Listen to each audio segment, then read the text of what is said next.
We're trying to find consumers wherever they are. So we too are, leveraging whatever we can technology-wise. And so, we just relaunched our website as well, that, hadn't been touched in over 7 years.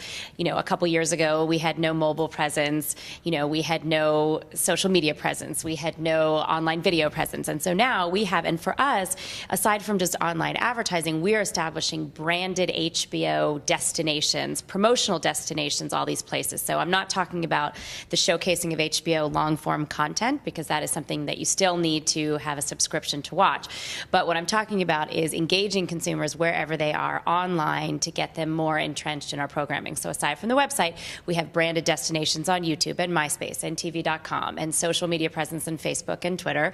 And we have an iPhone app and an iPad application that's coming out. And we're working on Google Android applications and connected TV applications and widgets, and all of which are designed to find consumers wherever they are and put our programming in front of them and engage them with content that is going to cement their loyalty to the programming. And I think what's so exciting and what makes this so much easier is that our currency, our product, is content. And so what is challenging for other brands out there who are trying to do the same thing, if you're Dove Soap, who's done an amazing job, if you're Budweiser, you develop Bud TV, but there is this sort of extra step that you have to go down, which is to create content as currency online. Our product is content, and so that is our currency. So it makes the job of engaging with consumers online that much easier. And so it's actually, I find, to be, it's incredibly opportunistic, the way that we're able to engage with consumers. And we're working very closely with our research team, who quite frankly can't keep up fast enough to measure the effectiveness of the presence of all of these pieces and how they work together, because you don't develop all of these things in isolation of each other. So what you try to do is develop this presence and then develop connective tissue through them and figure out how consumers are traversing. And that, I think, is the big challenge that, I think everybody is probably working through. So yeah, I mean, it's exactly what Courtney was just talking about. The entire Glee campaign was about that. I mean, we premiered it behind Idol to have maximum eyeballs, and then we spent the summer creating ambassadors who would take this content. Yes, it's easy because your product is content, but it's also a challenge because it is a beast that must be fed. And we had an entire summer to maintain and grow. And we produced more content on Glee than we have ever produced in the history of the network. And then we had to launch that show 3 times. Mm-hmm. So each time it was generating more content, more content, more content. Luckily, but that was a very controversial strategy for you, right? It was very risky. It was very risky, and also our competitors absolutely tried to paint it as a failure, which was pretty fantastic after it premiered. It was great, but yeah, it's awesome. But then this content and experiential absolutely takes that fan, and if you can get them to spread for you, which is, we did something called the Biggest Glee Contest, and you earn points by spreading the content virally, and that was also a big, huge success. I mean, you've seen, actually, there's a huge change right now, and I think all of our digital strategies, it's less about creating one destination, USANetwork.com, HBO.com, whatever. It's about syndicating everything out.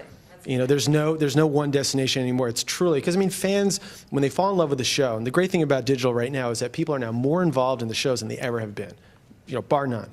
And if you get people who are true fans of these shows, who really love these characters, they want to know everything about the show, the characters, the behind the scenes.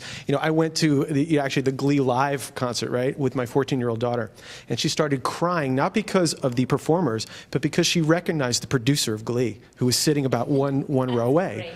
And it's that sort of devotion that people have to these shows. I mean, if you can give a viewer just a small sample of what's going on behind the scenes, we'll say, Jeffrey Donovan from Burn Notice is right now taking a photo, poolside somewhere in Miami. We'll send it out, and it could be the most, non-professional photo whatsoever, but people love it, and they'll send it out. Yeah, exactly. He's genius at that. He's great at that. Tweeting out the behind-the-scenes stuff on Burn Notice. Yeah, Matt Nix, and Jeff Easton, who does White Collar for us, both FBC, have a little bit of a tweeting contest between them. So it's that sort of stuff gets people so involved. Exclusive content in our world is everything, because it creates that differentiation. It takes us from being a commodity to being something that is truly differentiated and worth paying a bit of a premium for. You know, it's why we invest so heavily in NFL Sunday Ticket. It's why we've invested in the 101 and developed original content ourselves.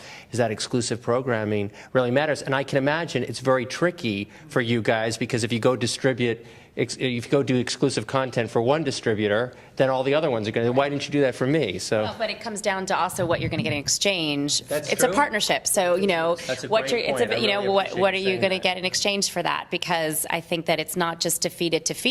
It's a true partnership. And so if DIRECTV comes with a great promotional plan behind a piece of content, we're going to make sure that, or any type of promotion, we're going to make sure that we put our best guns forward, or Comcast or whomever. And I think that that is really where the conversation seems to be happening quite a bit. call you tomorrow. Sounds good. Sounds good. Boardwalk Empire is premiering in September.